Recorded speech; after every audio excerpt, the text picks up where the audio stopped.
beban administrasi yang harus Bapak kerjakan banyak sekali, bukan? Kami itu lagi dalam tengah-tengah proses pemangkasan itu, lagi tengah proses. Insya Allah proses ini diteruskan. Cuma mungkin saya tidak bisa lihat ujungnya. Tapi kita kemarin lagi dalam proses pemangkasan, betul-betul pemangkasan. Hanya kita ketika melakukan ini harus memperhitungkan benar konsekuensinya pada satu, kita tidak ingin kemampuan memonitor turun. Kita kan ingin monitoring bisa berjalan lebih baik, kan? Yang kedua, kita tidak ingin formasi yang ada itu terganggu sehingga punya konsekuensi pelanggaran undang-undang dan peraturan. Jadi kemarin itu kalau boleh saya cerita dapur ini sedang dalam proses mereview jumlah mata pelajaran, mereview tentang pembagian ulang jam mengajar guru. Jam mengajar guru harus memenuhi 24 jam, kan? Tapi 24 jam kemarin itu bagaimana supaya 24 jam itu tidak hanya tatap muka, tapi banyak kegiatan-kegiatan lain, ya wali kelas, ya ekskul dan lain-lain, itu bisa dihitung sehingga anak-anak kita ini tumbuh semuanya, tidak hanya intrakurikuler, tapi ekstrakurikuler dan non-kurikuler. Jadi 24 jam itu bisa 3. Ini juga sedang dalam proses. Kalau itu bisa dibereskan, mudah-mudahan sih targetnya itu beres tahun ini. Nah, di tengah jalan ada perubahan kepemimpinan, tapi saya percaya ini sudah terinstitusionalkan, sudah berjalan. Jadi harapannya nanti dikawal. Saya secara moral ikut memonitor, secara moral. Secara struktural sudah tidak mungkin lagi ikut memonitor. Secara moral itu ya, saya sebagai warga negara ikut peduli saja dengan cara pengelolaan. Karena kalau tidak, beban yang dialami. Dan Bapak Ibu semua, kami itu sampai ada tim kecil yang itu datang ke lapangan, berdialog langsung dengan SD, SMP, SMA, SMK, semuanya. Seperti apa pembebanan itu, sehingga dibuat penyesuaian di situ. Jadi ini Bapak sekalian, memang di luar soal status pegawai negeri atau bukan, tapi ini justru menurut saya salah satu problem utama. Bagaimana urusan administrasi dan kepegawaian menyita perhatian lebih besar daripada urusan kependidikan. Ini kenyataan di lapangan. Lalu setelah mengenai keinginan jadi PNS, sekalian, ini banyak sekali PR-nya. Saya perhatikan ada beberapa pola yang menarik. Di satu sisi, sekalian, ada daerah yang memang membutuhkan, ada banyak daerah yang kelebihan honorer guru honorer itu tahun 99 ya, tahun 2000 itu jumlahnya kalau tidak salah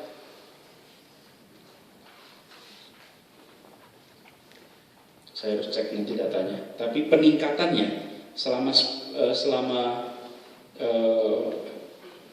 dari 99 sampai sekarang itu jumlah siswa meningkat 18%, jumlah gurunya itu ada peningkatan 24%, tetapi jumlah guru honorernya meningkat 840%.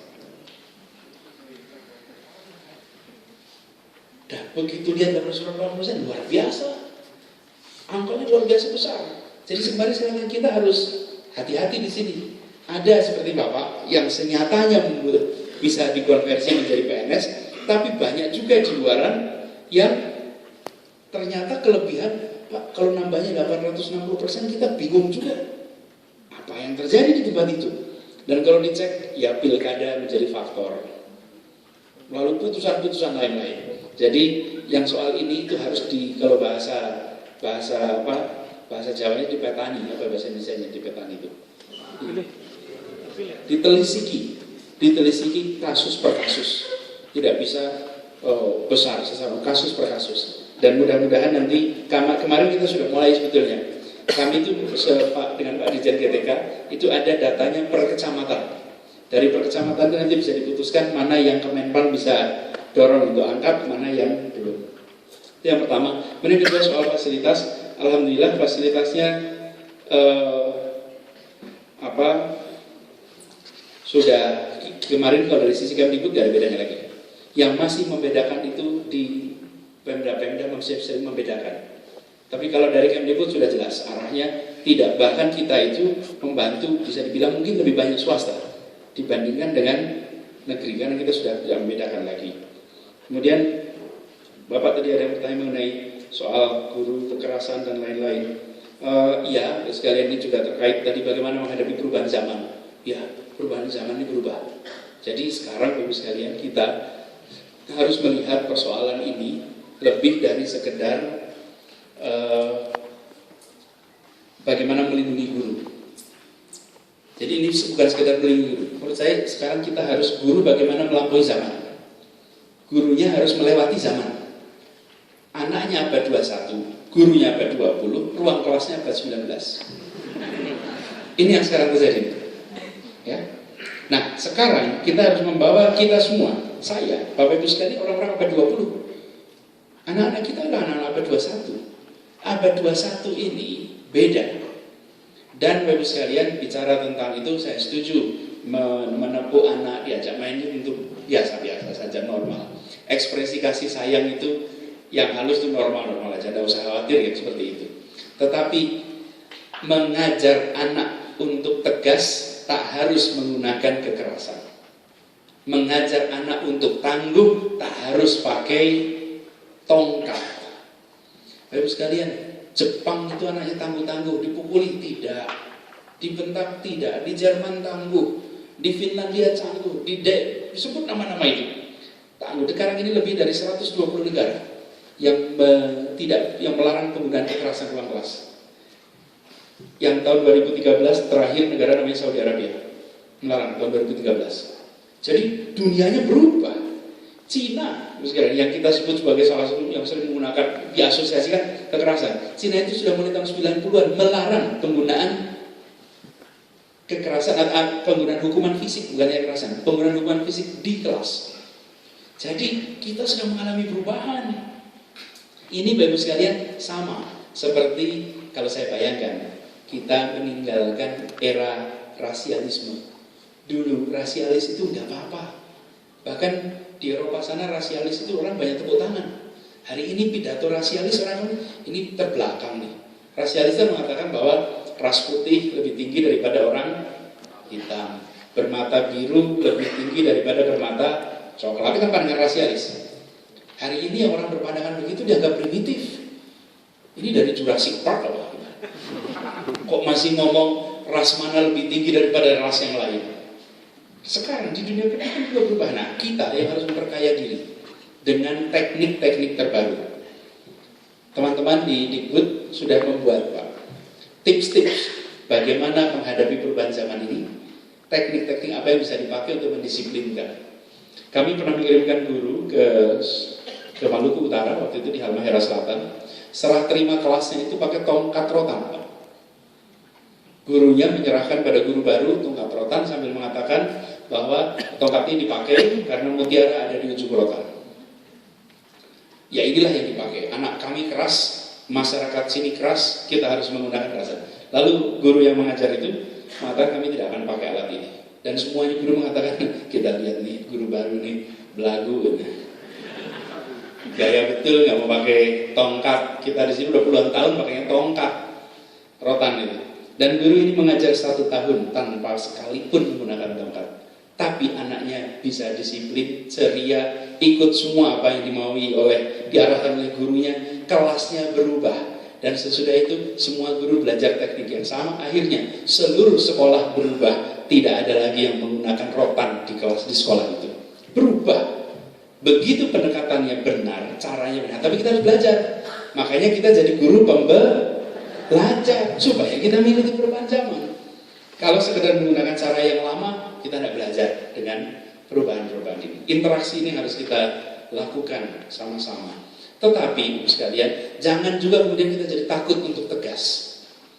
Bapak Ibu semua harus tetap bisa menunjukkan sikap tegas tanpa harus menggunakan kekerasan. Tegas.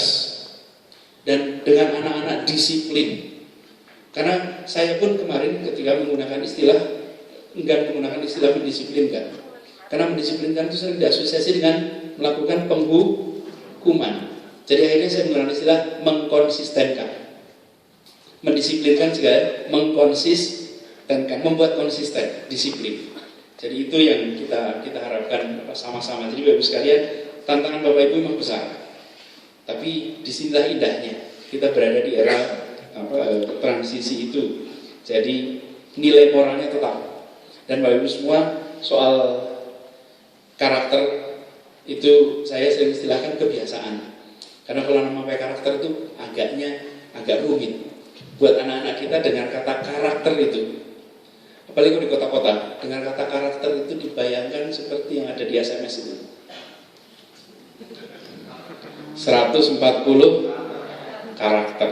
Karakter itu asosiasinya beda. Kalau sebutnya kebiasaan, karakter disiplin, kebiasaan disiplin. Karakter jujur, kebiasaan jujur. Karakter kerja keras, kebiasaan. Sebutlah kebiasaan, karena itu lewat proses pembiasaan. Lalu Ibu Umi Kulsum tadi tanya tentang pentingnya keluarga. Oh ya, saya sangat mendukung sekali. Bahkan kami dulu sengaja membuat direktorat pendidikan keluarga, pembinaan pendidikan keluarga. Karena keluarga adalah pendidik pertama dan terutama. Tapi orang tua sering menjadi pendidik terpenting yang paling tak tersiapkan. Paling penting, tapi belum tentu paling siap. Dari mana belajarnya? Belajar sendiri, belajar masa lalu. Biasanya orang tua itu belajarnya mendidik dengan cara orang tua yang mendidik, bukan? Dan zamannya berubah. Dulu nggak ada HP, nggak ada TV. Sekarang sudah berubah, kita harus belajar. Jadi saya setuju. Nah pertanyaannya kemudian bagaimana dengan diklat hari Minggu? Juga tanya Bu, bagaimana dengan pembicara hari Minggu? Nah, saya dia bapak juga gitu. Apalagi saya bergizi dengan istri berdua gitu. Tadi pagi saya cerita sedikit. Tadi pagi saya di puncak di Situ Lembang. Situ Lembang itu tempat pelatihan Kopassus bersama dengan anak-anak Wanadri yang baru selesai mengikuti pelatihan selama 1 bulan. Saya ini kagum dengan anak-anak Wanadri itu. Makanya outfit saya juga masih dari sana. Saya cerita sedikit ya tentang ini sebelum saya jawab ini. Saya baru sekalian pernah saya penasehat di situ. Suatu ketika saya ikut dalam sebuah tim namanya tim Seven Summit. Tim Seven Summit itu adalah para pendaki yang akan mendaki 7 gunung tertinggi di dunia. Lalu berangkatlah anak-anak ini. Anak-anak ini luar biasa, umurnya pertengahan 20-an.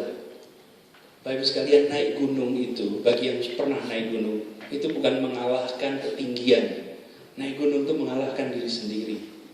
Menaklukkan rasa lelah, menaklukkan, karena secara raga kita insya Allah sama kok semuanya. Yang beda itu adalah, dan kalau sudah menaklukkan 7 puncak dunia, lah tempat yang untuk mendaki itu tidak kemudian ada jalan setapaknya, bisa vertikal.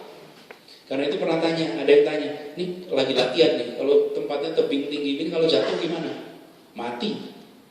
Nah, terus gimana biar nggak jatuh? Ya jangan jatuh. Jadi betul-betul nggak ada kualifikasi, meleset selesai. Berangkatlah tim itu. Suatu ketika saya sedang menjadi visiting fellow di sebuah universitas di Amerika, di Stanford, tidak jauh di San Francisco. Anak-anak ini barusan berangkat. Terus ketika mereka berangkat, mereka pulang. Pulang saya di sana, jadi mereka mampir ke tempat saya sedang di situ. Ketika mampir, ketemu dengan anak-anak ini, 5 orang yang naik itu. Saya katakan berapa yang sampai puncak? 4. Yang ini enggak. Gimana ceritanya? Saya ceritakan. 5 pendaki naik ke atas, ditemani dengan 1 orang kameramen dan ditemani dengan 2 orang pemandu dari tempat itu. Mereka naik ke gunung tertinggi di Amerika Serikat, bukan di Amerika Serikat, di benua Amerika. Lalu di tengah jalan, kameramen ini jalannya mulai pelan. Kalau jalannya mulai pelan, seluruh rombongan jadi pelan, bukan? Makin pelan, makin kelihatan berat. Sehingga si pemandu mengatakan, Anda berhenti di sini, turun, pendakian jalan terus. Karena kalau ngikuti kecepatan dia, bisa-bisa tidak sampai dan badai dan lain-lain. Bapak-Ibu sekalian, naik ke tempat seperti itu tuh dinginnya brutal.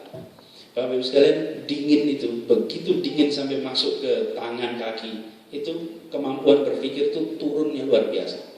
Siapapun yang pernah merasakan itu akan merasakan betul. Saya pernah merasakan kedinginan yang sampai seperti beku kita. Mereka harus jalan.